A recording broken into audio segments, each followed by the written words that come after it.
What are your assets? What are your strong points? Look at and evaluating yourself to make that determination.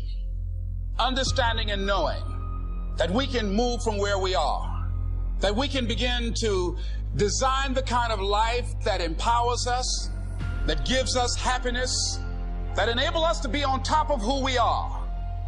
I think if you succeed, every mistakes become legendary. If you fail, that's just a garbage. When you wake up in the morning, look at your goals. Your goals won't tell you what time to get up. Are you hearing me? Your goals won't tell you who you should be hanging out with. I can't tell you, but your goals gonna tell you how much sleep do you need. You might not need to get up at 3 o'clock in the morning for your goals, but your goals are going to define what time you get up, how you live your life, how you move, when you say yes, when you say no.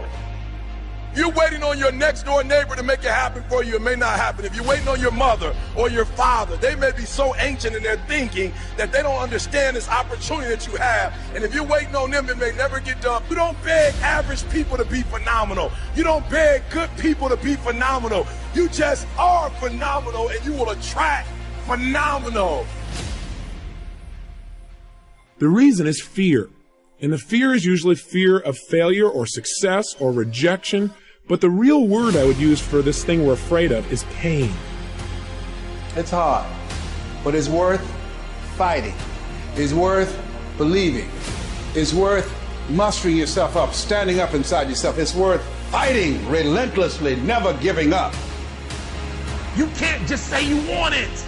You can't watch the video and say, I want it as bad as I want to breathe. It's cute to say it. But when it's showtime, when the sun comes up,